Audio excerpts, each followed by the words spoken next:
We're now joined by Jonah Goldberg, columnist and editor-in-chief of the Dispatch. Jonah, it's great to have you. Thanks so much for your time. It's great to be here. Yeah, thank you very much for joining us.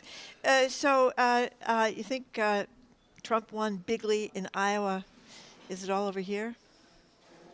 It's not all over, but it's, what is it, Miracle Max says? Not dead, just mostly dead. From The Princess Bride, for people who don't know. Yeah. Great movie. I think if Nikki Haley wins, straight up wins, not comes close, not does better than Iowa, if she straight up wins, that has the potential to change the dynamics. But like anybody, if anybody thinks they would bet a lot on Trump not being in the nominee, I would like to talk to them about making a wager. It looks very likely that Trump is the nominee. Jonah, if he's a convicted felon come July, whatever it is, mid-July in Milwaukee at the Republican convention, does that change anything? Oh, I think so. I mean, for internal Republican politics, yeah, that's harder to game out. Like I was thinking. I don't mean in general the election. final. I meant at the convention. Yeah, I think it is possible, but very unlikely. I think that the collective action problem that is today's GOP is such that the delegates will get themselves worked up into a frenzy about how the deep state and the Biden crime family and whoever had set this up, and we can't give in to them, and we have to give Trump the nomination. You got to remember that the Republican Party and often the Democratic Party, both parties really, they seem to think that their best path to success is hitting themselves in the crotch with a hammer.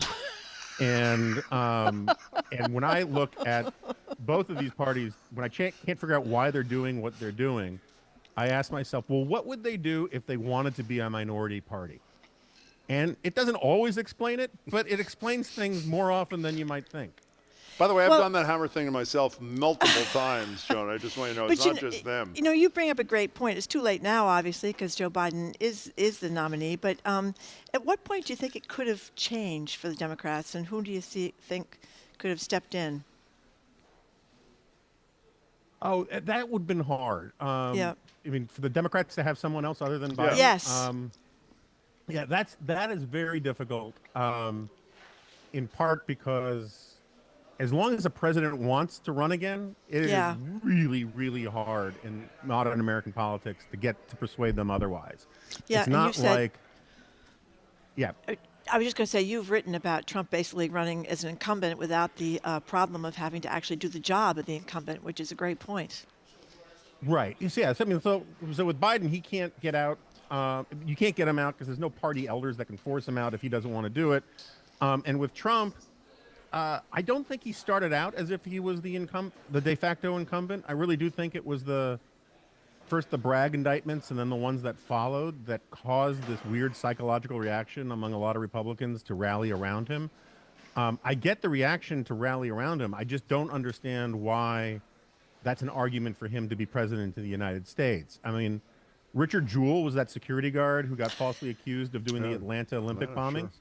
Sure. He was railroaded by the feds. That doesn't mean he should have been, the Republican nominee for president in 1996. Just because you have something to complain about doesn't make you a martyr that qualifies you to be the nominee of a major party.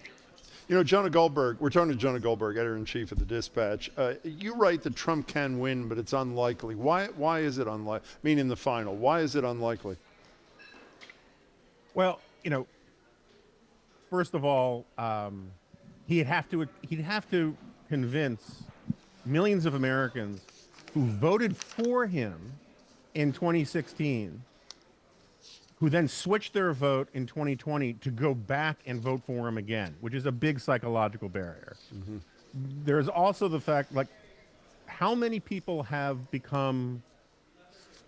decided to be pro-Trump since January 6th? I just don't think it's a lot of people, right?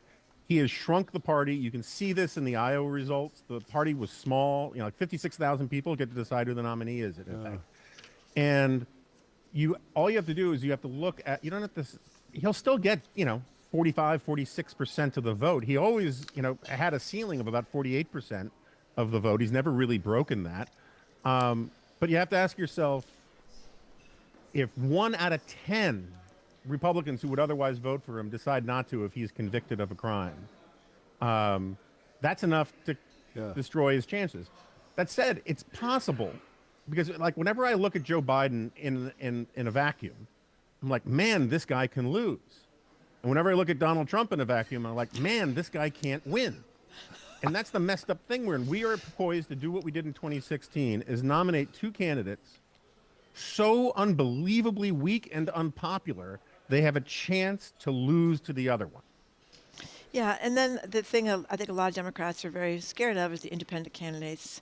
I just asked a local congressman about this, like RFK Jr. Mm-hmm. So what do you think? Yeah, so, I mean, again, this election is going to come down to 6 to 8 states. Everyone else, we know where the other, 42 to 44 states are going to come down in the general election. We just know it. So it's Michigan, Pennsylvania, you go down this list. And you got to remember, Biden won the popular vote running away in 2020.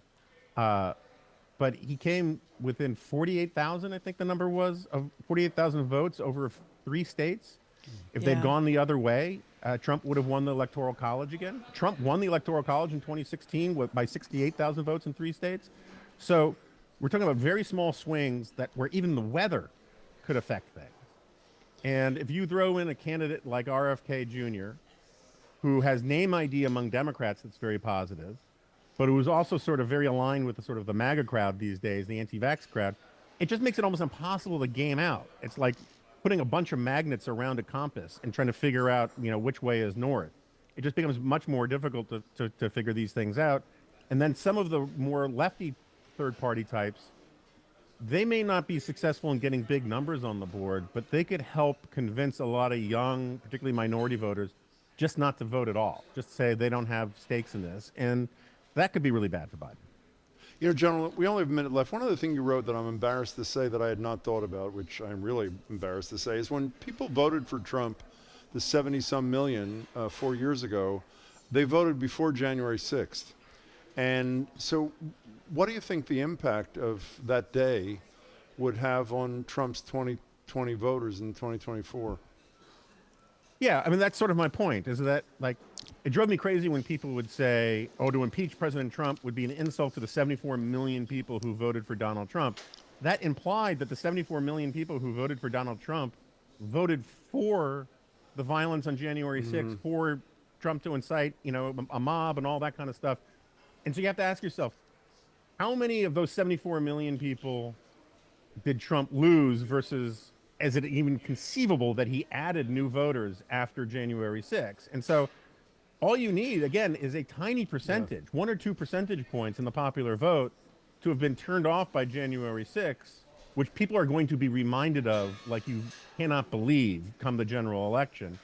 And they're going to be reminded of Trump's Hitler talk and all of these kinds of things, that it becomes very difficult to see how, if the election is a referendum on these 2 guys, Trump's brand with the median swing voter is going to be worse than Biden's brand. And that's why a lot of Democrats want to run against Trump. I think that's cynical and almost unpatriotic for them to sort of cheer to run against Trump if they really think Trump is a threat to democracy the way they do.